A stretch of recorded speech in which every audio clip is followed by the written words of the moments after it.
vidéo. J'espère que vous allez tous bien. Bon, en ce moment, nous allons vous présenter un tutoriel petit et rapide sur la création d'une liste de doublement chaînée en langage C.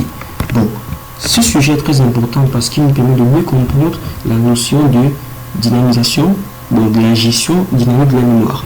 Ok, qu'est-ce qu'une liste de doublement chaînée? Une liste de doublement chaînée est tout simplement une structure de données où chaque élément appelé maillon contient non seulement la donnée à stocker, mais aussi deux pointeurs, c'est-à-dire un pointeur suivant, c'est-à-dire qui prend l'élément suivant, et qu'un pointeur élément possible. Et comme avantage, il est très remarquable qu'on peut connaître, on peut voir qu'il parcourt l'ici dans les deux sens, c'est-à-dire à partir du début par la fin. Ok, donc en gros, le vif du sujet.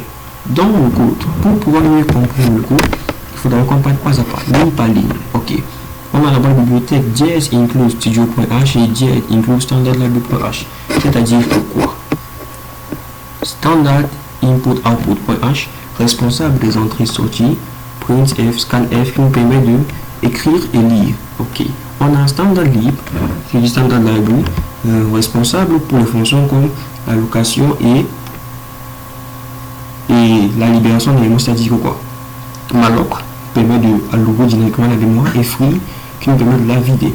Ok, encore dans le vif du sujet, là on commence par définir une structure type de struct element qui contient, qui a comme champ int continue, c'est-à-dire quoi? Il contient les entiers et deux pointeurs struct élément étoile suivant et struct élément étoile précédent. Deux pointeurs qui nous permettent de parcourir dans les deux sens, en avant et en arrière. Ok, maintenant, étant donné qu'on a une liste de doublement chaînée, on veut l'afficher. Étant donné qu'on a une liste de doublement chaînée, on veut l'afficher dans les deux sens. Bon, puisqu'on veut l'afficher par le bas, il faudrait qu'au préalable, qu'on connaisse le dernier élément, d'où la fonction qui nous permet de trouver le dernier élément étoile trouvé. Ok, cette fonction prend en paramètre un pointeur élément premier. Attendez, ok, là, ok, oui, cette fonction élément trouvé prend en paramètre un pointeur, ok, et un pointeur élément. On commence la fonction élément étoile quoi, if premier est égal nul, return nul. Bon, comme je l'ai dit, cette fonction est nécessaire pour l'afficher dans le dernier sens, donc par la fin. Ok, bon, étant donné qu'on a cette fonction est assez simple à comprendre. On déclare simplement le pointeur et on dit que si le pointeur peut être d'accord avec quelqu'un, c'est-à-dire que si la liste n'est pas vide, on retourne nul, simplement.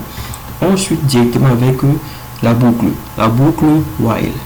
Ok, que dit cette petite boucle? Cette boucle dit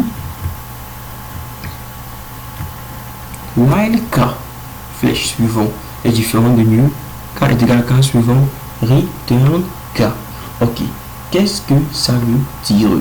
Ça veut simplement dire ceci, que bon, on pose une boucle, une condition pour que le pointeur suivant, si le pointeur, bon, c'est une petite boucle, hein, ok, k, flèche suivant est égal à nul, c'est-à-dire que ça parcourt toute la liste grâce au bureau k, et au cas où si c'est que la liste est vide, ça s'arrête.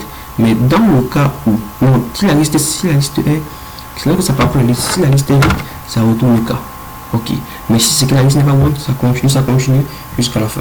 Bon, maintenant donc, on chute directement. Bon, c'est simplement de vérifier si la liste est vide, si la liste existe bien ou si elle fonctionne. Ok, on a maintenant à voir d'afficher à partir du début élément premier. Ok, bon, maintenant donc on va afficher à partir du début, il faut bien qu'on écrive une petite fonction qui fera le travail. On a voir d'afficher à partir du début élément premier, élément pointeur, on déclare notre élément, notre pointeur et on l'initialise à premier.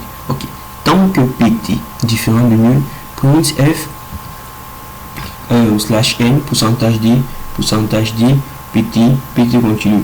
Ici, qu'est-ce que ça veut simplement dire? Ici, on dit, ça veut simplement dire ceci, qu'on parcourt la liste en partant du premier élément et en suivant le pointeur. Et à chaque étape, on affiche l'adresse mémoire et sa valeur. Ok, bon. Ensuite, on affiche à partir de la fin. C'est presque le même principe, oui, c'est presque le même principe. Ici, on part à partir du dernier élément, oui, trouvé grâce à la fonction qu'on a utilisée plus haut, et on la remonte grâce au pointeur. C'est pour ça que vous allez voir pt égale pt précédent, et ce pt je suis désolé, PT flèche précédent, ça veut dire ceci, que oui, grâce au pointeur, que le pointeur pointe vers l'élément vers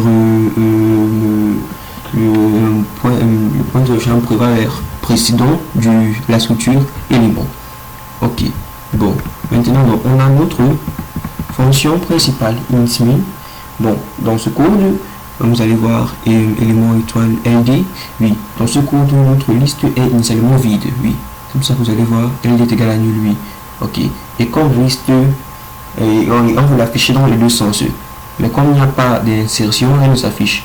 En pratique, il faudrait ajouter une fonction d'insertion pour langue visible, mais je pense que quelqu'un d'autre vous la présentera ou bien dans une autre vidéo. Ok, c'est donc ainsi que on va mettre printf quand même pour placer ça aussi vite que ça. On va écrire printf à partir du début. Ok, là, oui, élément premier. À partir de la fonction début, on déclare cette petite fonction et printf à partir de la fin. Ok, j'espère que vous avez aimé cette vidéo. Alors, qu'est-ce qu'on peut conclure? Cette méthode est beaucoup plus facile. Parce que pourquoi? Parce que chaque fonction a un rôle précis, ce qui rend le code plus facile à comprendre et à maintenir. Puisque la gestion de la mémoire est dynamique, ça rend la manipulation flexible et ça nous permet de nous adapter à la taille. Merci bien, j'espère qu'on se verra une autre fois. Ok.